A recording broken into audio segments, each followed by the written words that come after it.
Good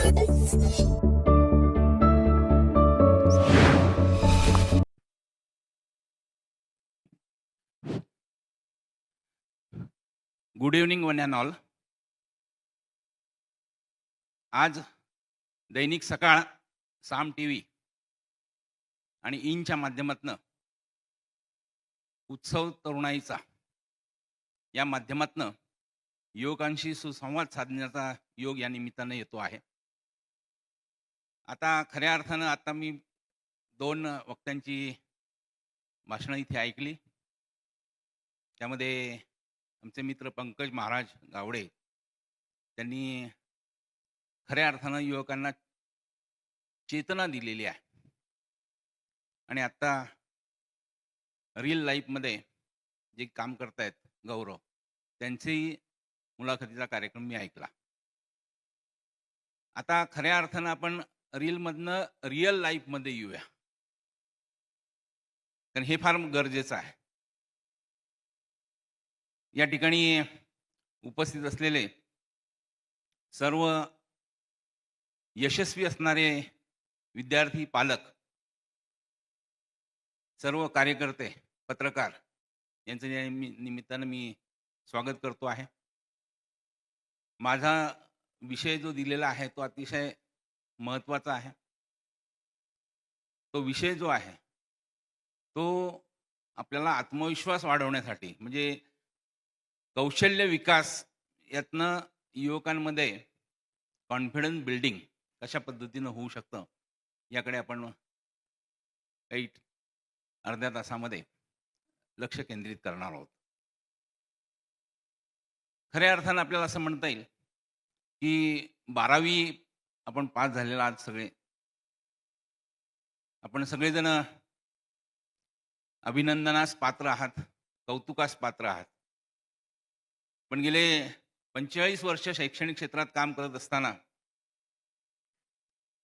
ही अवस्था जी आहे 12वीची, त्यानंतर नेमकं काय करायचं, पुढे काय, हा यक्ष प्रश्न असतो. आणि योग्य उत्तर आपल्याला यावेळेस जर मिळालं तर नक्की आपला प्रवास हा सुखकर होतो, आपली कारकीर्द बहरते. त्यासाठी अतिशय मन लावून तुम्ही ऐका. मुळामध्ये संपूर्ण जीवनामध्ये पाहिलं तर 2 यक्ष प्रश्न आहेत समाजामध्ये सुद्धा, शिक्षण आणि रक्षण. ही पुण्यनगरी आहे. रक्षण करणारे सीमेवर आपले प्राणांची आहुती देऊन रक्षण करतायत, पण तसंच समाजामध्ये शांतता नांदावी, संस्कार जोपासावेत, यासाठी शिक्षणाची आवश्यकता असते. जन्माच्या पहिल्या म्हणजे आपण श्वास घेतो तिथपासून शेवटच्या श्वासापर्यंत आपण काहीतरी नवीन शिकतच असतो. आणि ही अव्याहत चालणारी प्रक्रिया. Education is a continuous process. या ठिकाणी आपल्याला असं म्हणता येईल, हे पुणे म्हणजे विद्येचं माहेरघर. फुले दाम्पत्यांनी, विशेषतः क्रांतीसूर्य महात्मा ज्योतिबा फुले आणि क्रांतिज्योती सावित्रीबाई फुले यांनी अथक केलेल्या कामामुळं शिक्षणाचं द्वारं खुली झाली आणि त्यामुळं खऱ्या अर्थानं हा परिवर्तनाचा काळ आपल्याला पाहायला मिळतो आहे. महात्मा फुले नेहमी म्हणत की विद्येविना मती गेली, मतीविना नीती गेली, नीतीविना गती गेली, गतीविना वित्त गेलं, वित्ताविना क्षुद्र खचलं. एवढे सगळे अनर्थ एका अविद्येनं केलेला आहे. त्यामुळे शिक्षणाशिवाय पर्याय नाही. शिक्षण हे पाहिजेच आहे. पण शिक्षण घेत असताना आपल्याला लक्षात येईल की शिक्षणाशिवाय माणूस हा पुढे जाऊ शकत नाही. संस्कृतमध्ये असं म्हटलं जातं, आहार निद्रा भयमैथुनंच सामान्य मेतत पशुभिर नराणाम. आहार निद्रा भयमैथुनंच सामान्य मेतत पशुभिर नराणाम. ज्ञानम हि तेषाम अधिको विशेषा ज्ञानेन हीनाः पशुभिः समानाः. याचा अर्थ असा आहे की पशु आणि मनुष्य यामध्ये 4 गोष्टी समान आहेत. त्यांना आहार लागतो, आहार निद्रा, झोप सगळ्यांना लागते. आहार निद्रा भयमैथुनंच, प्रत्येकाला भीती वाटत असते. या सगळ्या गोष्टी समान जरी असल्या तरी त्याच्यात फरक काय आहे की ज्ञानम ही तेषाम अधिको विशेषा. ज्ञान जे आहे ते पशु म्हणजे जनावर याच्यापेक्षा माणसाकडे असल्यामुळं माणसाला जास्त महत्व आहे. या जनावरांमध्ये सुद्धा नर आहे, जनावर. त्यामुळं ज्ञान मिळणं फार गरजेचं आहे, पण ते योग्य पद्धतीने मिळालं पाहिजे. आताची जी अवस्था तुमची 12वी पास झाल्यानंतर नेमकं काय करायचं हा यक्ष प्रश्न केवळ विद्यार्थ्यांना नाही तर पालकांना देखील आहे. आपल्या मुलानं काय करायचं आहे, कशा पद्धतीनं भविष्य काळामध्ये त्यांनी झेप घ्यायची आहे, याबाबत प्रत्येकजण साशंक असतो, उत्सुक असतो. योग्य वेळी जर योग्य उत्तर मिळालं, right decision at a right time, this is a key of success असं म्हटलं जातं. योग्य वेळी आपल्याला योग्य सल्ला मिळाला पाहिजे, योग्य मार्गदर्शन मिळालं पाहिजे. ते मार्गदर्शन देण्यासाठीच या दैनिक सकाळनं आणि सर्व मंडळीनं हा जो घाट घातलेला आहे तो फार महत्त्वाचा आहे. युवकांना योग्य रस्ता दाखवला पाहिजे, योग्य मार्ग दाखवला पाहिजे. आणि म्हणून मी नेहमी असं म्हणतो, what you mean bye education. Education म्हणजे काय? Education is nothing but adding the new thing in your mind. म्हणजे शिक्षण म्हणजे नवीन नवीन गोष्टी शिकायच्यात, नवीन नवीन गोष्टी आत्मसात करायच्यात. हे सगळ्यात महत्त्वाचं आहे. सातत्यानं आपल्याला नवीन गोष्टी आपल्यामध्ये घ्यायच्या आहेत. पण हे सगळं करत असताना इंग्रजीमध्ये आणखी एक शब्द आहे, विजडम. विजडम हा फार महत्त्वाचा भाग आहे. Wisdom, what do you mean by wisdom? Wisdom it means that you have to delete unwanted things. नको असलेल्या गोष्टी डिलीट करणं हे फार महत्त्वाचं असतं.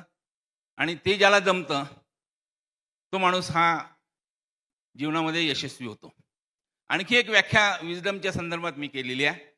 Wisdom it means that knowing to the others, दुसऱ्याला ओळखणं हे सुद्धा हे शहाणपणाचं लक्षण मानलं जातं. अवघड गोष्ट आहे, कारण प्रत्येक माणूस आपले चेहरे आणि मुखवटे घेऊनच आलेला असतो. चेहरा लपवतो, मुखवटे त्यांच्या समोर धारण केलेले असतात. आणि योग्य माणूस निवडणं हे शहाणपणाचं लक्षण मानलं जातं. त्यामुळं डिलीटिंग ऑफ अनवॉन्टेड थिंग्स बरोबरच दुसऱ्यांना ओळखणं हे शहाणपणाचं लक्षण मानलं जातं. तसं आणखी एक गोष्ट तिथे दडलेली आहे, ती म्हणजे तिसरा शब्द enlightenment. Enlighten means that knowing to ours, स्वतःला ओळखणं. हे स्वतःला ओळखणं बऱ्याच जणांना जमत नाही. मी नेहमी आपल्या युवकांना सांगत असतो की आपण आरशापुढे उभे राहिल्यानंतर त्या असलेल्या प्रतिमेला प्रश्न विचारा, हू एम आय, मी कोण आहे, मैं कौन हूं. हा प्रश्न विचारल्यानंतर तुम्हाला लक्षात येईल की आपल्यामध्ये जी काही सामर्थ्य आहे, आपल्यामध्ये ज्या काही गोष्टी आहेत त्या जाणून घेण्याची कला सगळ्यात महत्त्वाची आहे, आणि ते एनलायटनमेंट आहे. ते सगळं आपल्याला साधता आलं पाहिजे. ते करणं फार गरजेचं आहे. आणि त्याच्यामुळं आपल्याला लक्षात येईल की काय आपल्यामध्ये आहे, काय नाही. त्यासाठी आम्ही मॅनेजमेंटमध्ये सॉट ॲनालिसिस नेहमी शिकवतो. SWOT, सॉट analysis. S stand for strength, ताकद काय, आपली क्षमता काय, आपली पात्रता काय, आपल्याला चांगलं काय येतंय हे ओळखता आलं पाहिजे. हा सगळ्यात महत्त्वाचा भाग आहे. अनेकांना तेच कळत नाही, मला काय येतंय, मी कोण, काय काय करू शकतो, याची ओळख आपल्याला होणं गरजेचं आहे. जो स्वतःला ओळखतो तो पुढे निघून जाणार आहे. आणि म्हणून अनेक जण प्रत्येक क्षेत्रामध्ये प्रावीण्य मिळवत असतात. प्रत्येकाला प्रत्येक क्षेत्रात प्रावीण्य मिळेल असं नाही. Nobody is perfect in this world. सर्व क्षेत्रात प्रावीण्य मिळणारी व्यक्ती फार क्वचित असेल. पण जे क्षेत्र निवडलं त्यामध्ये सर्वोत्तम करणं आणि अशा प्रकारचं सर्वोत्तम करण्याची ताकद आपल्यामध्ये आहे, ती ताकद तुम्ही ओळखली पाहिजे. की मला गाणं एखाद्याला चांगलं येत असेल, एखादा खेळामध्ये रस असेल, अभ्यासामध्ये हुशार असेल, मला नेमकं काय माझ्यामध्ये दडलेलं आहे ते शोधायचा प्रयत्न करा. त्याला स्ट्रेंथ असं म्हटलं आहे. आणि ती अधिक वाढवली पाहिजे, अधिक बलशाली केली पाहिजे, अधिक वृद्धिंगत केली पाहिजे. दुसरा भाग W. W stand for weaknesses, आणि हा सगळ्यात महत्त्वाचा भाग माझ्या दृष्टीने आहे. मगाशीच म्हटलं, no one is perfect in this world. कोणीच परफेक्ट नाही. प्रत्येकामध्ये उणीवा आहे, पण या उणीवांची जाणीव ज्याला होते तो पुढे जाऊ शकतो.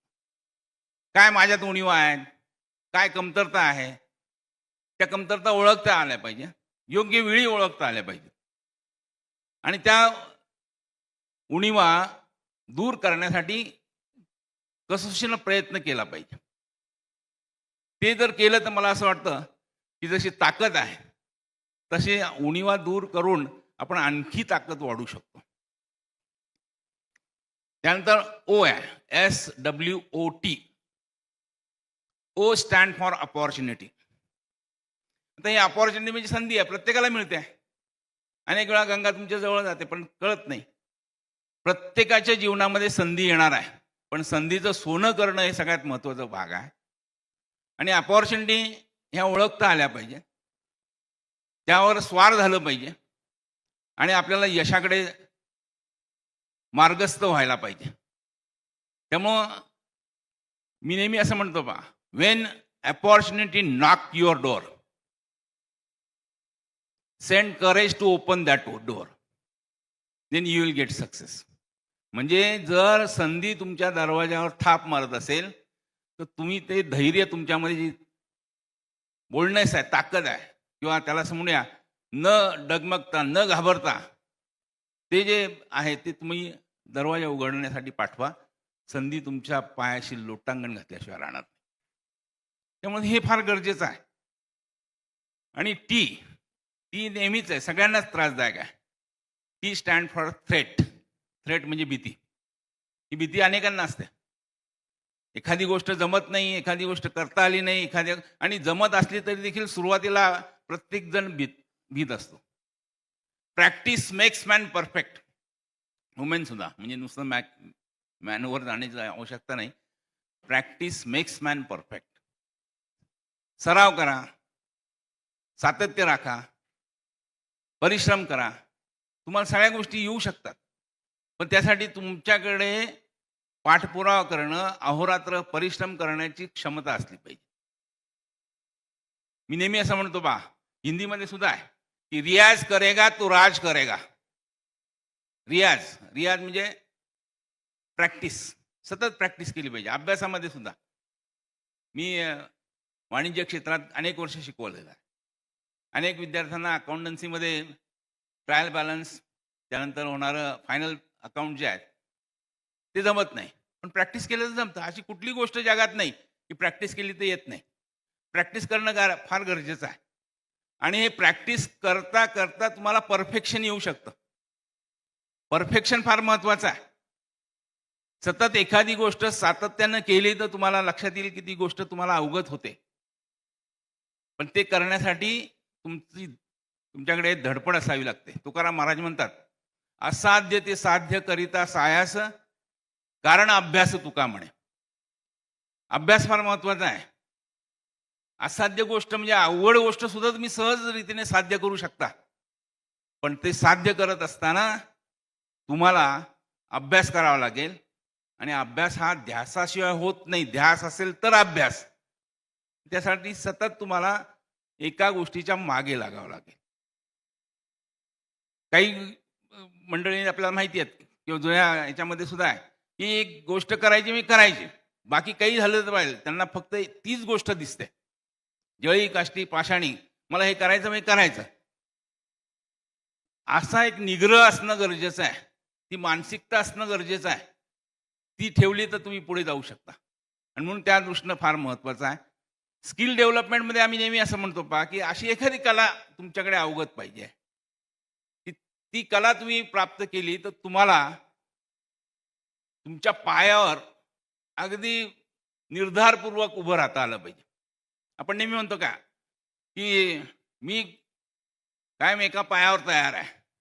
अरे, एका पायावर नाही, दोन पाय पण ठेव, पण चांगला भक्कम रीतीनं तिथे उभा राहा. काही म्हणताना अशा आपल्या म्हणी आहे, लाथ मारेल तिथे पाणी काढेल. पण लाथ मारण्यात तुमच्याकडे ताकद आहे का? ती ताकद मिळवण्याचा प्रयत्न करा. तरच तुमच्याकडे क्षमता येईल, अन्यथा होणार नाही. आणि म्हणून या सगळ्या गोष्टी फार महत्त्वाच्या आहेत. साधारणतः आपल्याला असं म्हणता येईल पहा, की ज्या वेळेस आपण या सर्व गोष्टी पाहतो आहोत अभ्यासाच्या दृष्टिकोनातून, त्यावेळेस आपल्याला असं लक्षात येईल, की स्किल डेव्हलपमेंटमध्ये एखादी अशी कला अवगत करायची आणि ती कला मिळवण्यासाठी तुम्ही धडपड केली पाहिजे, योग्य ते मार्गदर्शन घेतलं पाहिजे आणि सातत्यानं त्या गोष्टीचा पाठपुरावा केला पाहिजे. तरच तुम्हाला ती कला अवगत होऊ शकते. मग ती गायनाची असेल, वाचनाची असेल, मगाशी सांगितल्याप्रमाणे एखादे इमोशन्स जे आहेत ते तुम्हाला लोकांसमोर मांडण्याचं असेल, बोलण्याचंच देखील कौशल्य आहे. हे कौशल्य मिळालं पाहिजे. ते काही कोणी गॉड गिफ्ट असतं असं नाही. प्रयत्नपूर्वक ते जोपासावं लागतं.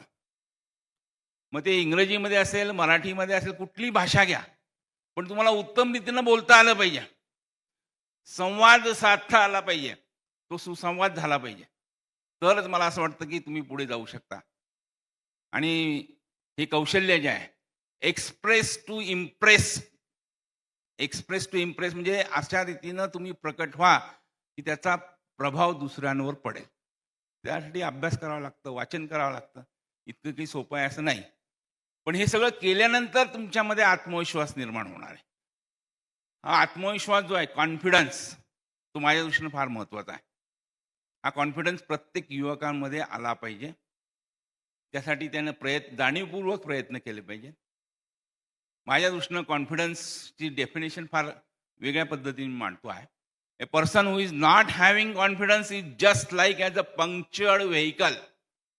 लक्षात घ्या, ज्या व्यक्तीमध्ये आत्मविश्वास नाही ती व्यक्ती पंक्चर झालेल्या गाडीप्रमाणे असते. पंक्चर झालेली म्हणजे जी हवा निघून गेलेली आहे. Punctured vehicle cannot move from one destination to the other. जाऊ शकत नाही. तसं तुमच्यामध्ये आत्मविश्वास नसेल तुम्ही पुढे जाऊ शकत नाही. तो आत्मविश्वास मिळाला पाहिजे. तो आत्मविश्वास कसा मिळवायचा त्यासाठी मी तुम्हाला मंत्र सांगणार आहे. पण तो आत्मविश्वास पाहिजे मात्र. तो आत्मविश्वास नसेल तर तुम्ही कुठेही तुमचं अस्तित्व सिद्ध करू शकणार नाही. खरं तर हे सगळे विद्यार्थी आहेत, हे आमच्या दृष्टीने टीनएजर्स आहेत. मी 40 वर्षापेक्षा अधिक काळ कायदा शिकवलेला आहे. कायद्यामध्ये आम्ही नेहमी म्हणतो the person who is not having the complete the age of 18 years is called as a teenagers. It is called as a minor person. And minor person cannot take any decision. If he takes decision, definitely some decisions may be wrong. A person who has completed the age of 18 years is called as a major person. And major person can take any decision. ते कायद्याला मान्य आहे. तुम्हाला इथे पालकांची नितांत आवश्यकता आहे. पालकांचं मार्गदर्शन पाहिजे, शिक्षकांचं तुम्हाला सहकार्य पाहिजे. पण हे सगळं करत असताना तुमच्या मनामध्ये एक असा आत्मविश्वास, जाज्वल्य आत्मविश्वास पाहिजे. हे मी करून दाखवणार आहे.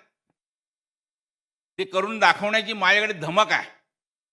आणि तशा प्रकारचा जर विश्वास तुमच्या मनामध्ये असेल, रोमारोमामध्ये तुमच्या रक्तामध्ये तो भिनला असेल, तर तुम्ही काही करू शकता. अवघड काहीच नाही. इम्पॉसिबलचं आपण म्हणतो आय एम पॉसिबल, म्हणजे इम्पॉसिबल. मी करू शकतो. I can. मी हे करणार आहे. तेवढी जिद्द पाहिजे. आणि ती जिद्द तुम्हाला तुमच्या पालकांच्या सहवासातनं, त्यांच्यातनं चर्चेतनं, शिक्षकांच्या मार्गदर्शनातनं नक्की निर्माण होऊ शकते. लगेच नाराज होण्याचं कारण नाही. लगेच डिप्रेशनमध्ये जाण्याचं काही कारण नाही. मनामध्ये एक निग्रह करा की हे मी करून दाखवणारच आहे. आणि मग मला पहा तुम्हाला त्याचे रिझल्ट्स मिळू शकतात. आणि मग त्या दृष्टीनं प्रश्न महत्त्वाचा आहे. मी नेहमी असं म्हणतो पहा, मंजिलें उन्हीं को मिलती है जिनके सपने में जान होती है. मंजिलें उन्हीं को मिलती है जिनके सपने में जान होती है. पंखों से कुछ नहीं होता, पंखों से कुछ नहीं होता, हौसलों से उड़ान होती है. हा हौसला जो आहे तो म्हणजे आत्मविश्वास आहे. हा हौसला म्हणजे आत्मविश्वास आहे. मला मी करणार आहे. आणि छोटं चिमणीचं जरी पिल्लू असलं तरी देखील, किंवा चिमणी असेल, छोटं कुठलंही पक्षी असेल, तर अगदी अशाच त्या झाडाच्या फांदीवर बसलेलं असतं. आपल्याला वाटतं ते केव्हा पडू शकेल. पण त्यांना काही वाटत नाही. त्यामुळे फांदी जरी पडली, तर पंखामध्ये ताकद आहे. मी परत माझ्या जागेवर जाऊ शकतो. हा जो आत्मविश्वास आहे, तो तुम्हाला मिळवायचा आहे आणि तो मिळवणं सहज शक्य आहे. सहज शक्य आहे. अवघड काही नाही. आणि म्हणून त्यासाठी कष्ट करावे लागतील. मी आणखी एक सांगतो पहा, मूर्ति पूजनीय इसलिए नहीं कि उसमें देवता है. मूर्ति पूजनीय इसलिए नहीं कि उसमें देवता है. मूर्ति पूजनीय इसलिए है कि उसने तराशों का दर्द सहा है. तराशों का दर्द याचा अर्थ, ज्या दगडामध्ये मूर्ती आपण पाहतो, मूर्ती असल्यामुळे आपल्याला देवत्व वाटतं, पण ज्या दगडानं जास्त टाकीचे घाव सहन केलेले आहे, तिथे देवत्व आहे.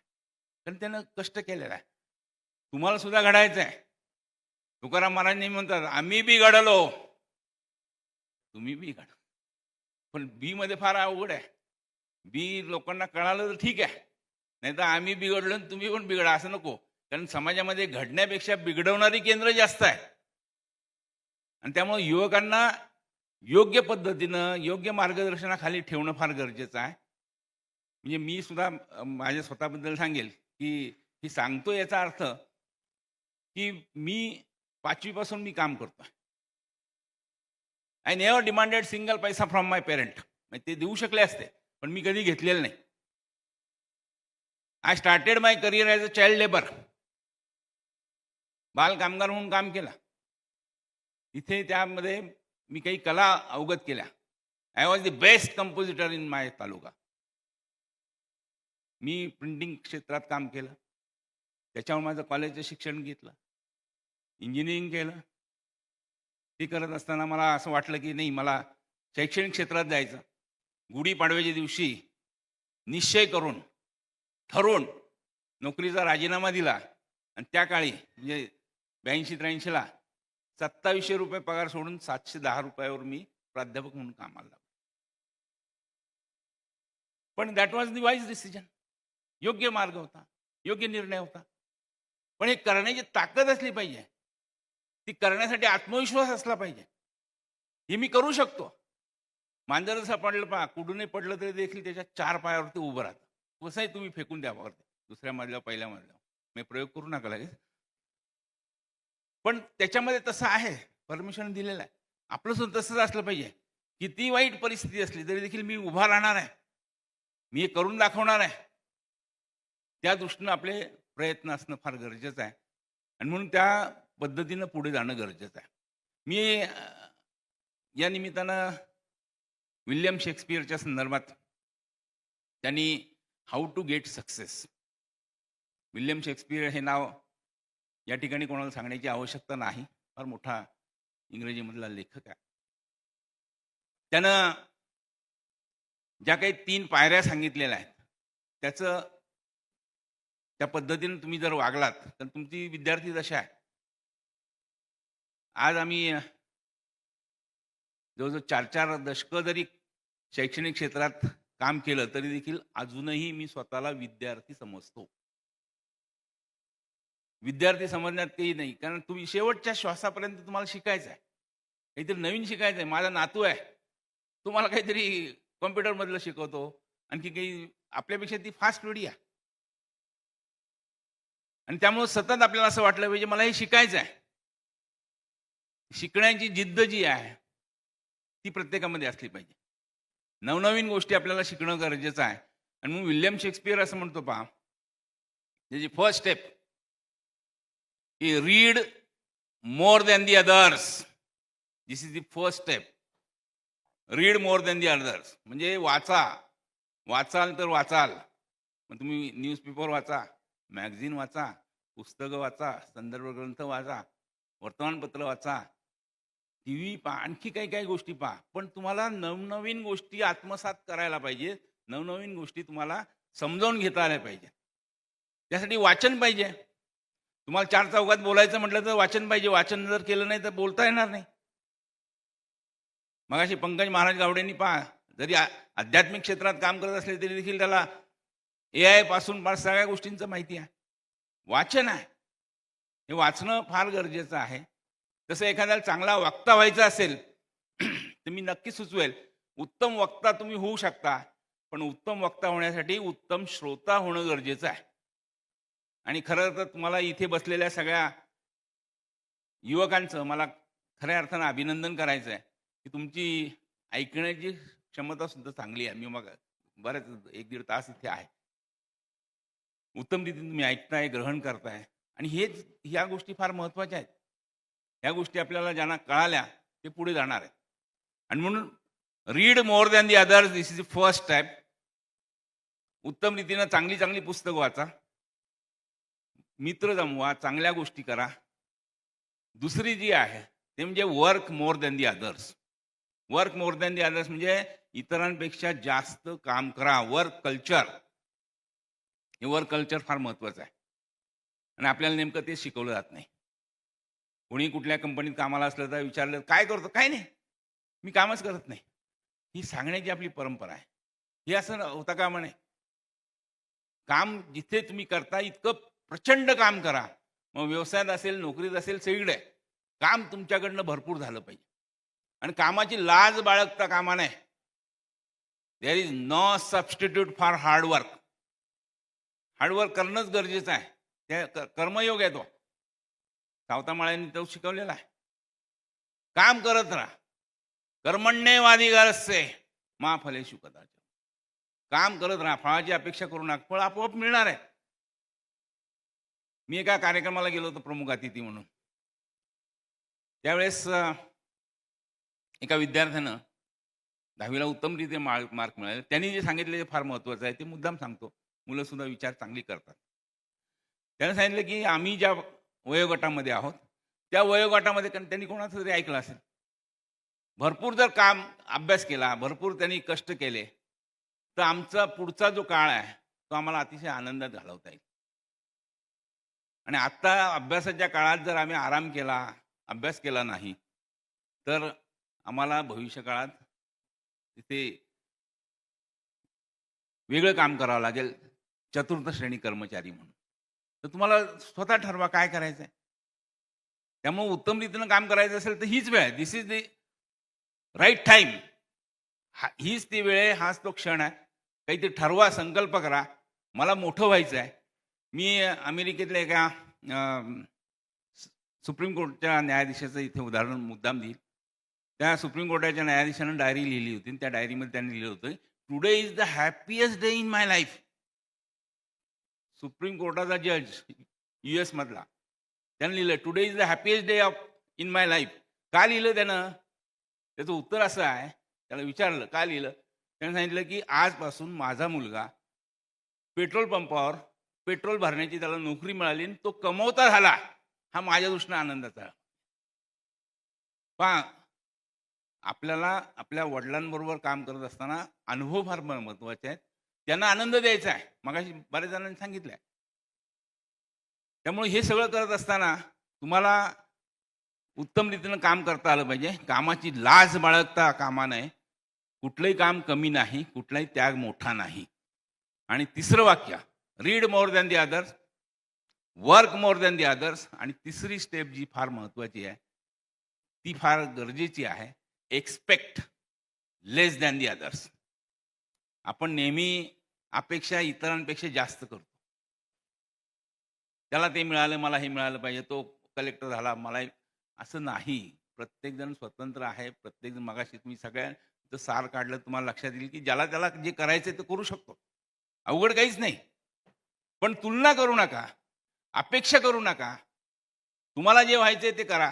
पालकांना सुद्धा मी हेच म्हणेल की आपल्या मुलाला फार श्रीमंत करण्यासाठी तुम्ही धडपडू नका. आपल्या मुलाला श्रीमंत करण्यासाठी तुम्ही फार त्या आटापिटा करू नका. आपला मुलगा हा हुशार कसा होईल, तो शहाणा कसा होईल, याच्याकडे लक्ष द्या. कारण तो अशा प्रकारच्या शिक्षणामुळं जर चांगलं शिक्षण मिळालं तर त्याला नीतिमत्ता कळेल. आणि नुसतंच जर त्याला श्रीमंत करण्याच्या मागे गेलात तर प्रत्येकाची तो किंमत करावा लागेल. तो विद्यार्थी किंमत करतो किंवा आपला पाल्य किंमत करतो. तसं होता कामा नये. आणि म्हणून या दृष्टीतून फार गरजेचे आहेत. त्यासाठी कष्ट करावे लागणार आहे. आणखी मी मगाशी सांगितलं तसं परफेक्शन मिळण्यासाठी सुद्धा कष्ट करावे लागतात. परफेक्शन अँड कॉन्फिडन्स यामध्ये फरक आहे. Confidence is better than perfection. Confidence is better than perfection. कारण आपल्याला लक्षात येईल पहा की perfection it means that you have to do best. जे चांगलं आहे ते करू शकता. पण कॉन्फिडन्स हा असा आहे की वाईट परिस्थिती असली तरी देखील चांगलं कसं करता येईल हे तुम्हाला त्या निमित्तानं कळतं.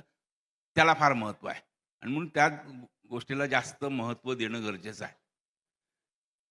या सगळ्या याच्यामध्ये आपल्याला युवा पिढीला मी नक्की सांगेल की तुम्हाला अनेक चांगल्या गोष्टी करता येईल. पण ते करत असताना तुम्हाला दिशा ठरवावी लागेल. तुम्हाला तुमचं ध्येय ठरवावं लागेल.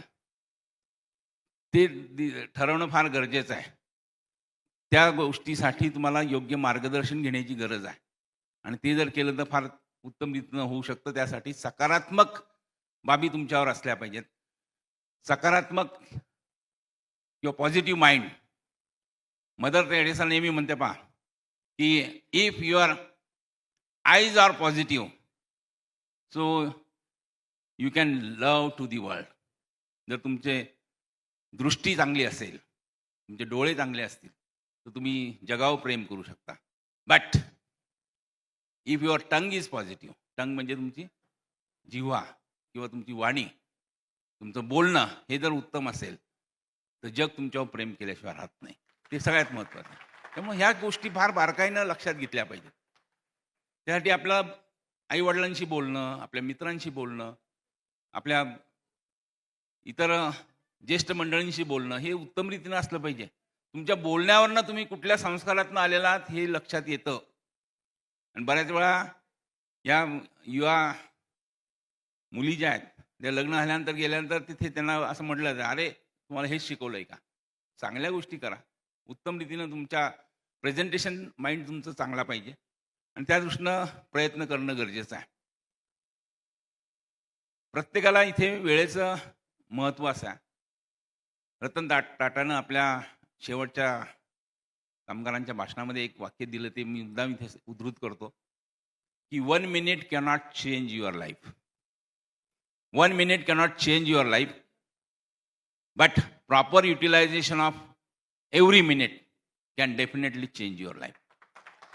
प्रॉपर तुम्हाला योग्य पद्धतीनं वेळ खर्च करणं गरजेचं आहे, तरच तुमचं होऊ शकतं. आणि म्हणून मला या निमित्तानं आम्ही ASM ग्रुप ऑफ इन्स्टिट्यूशन त्यानं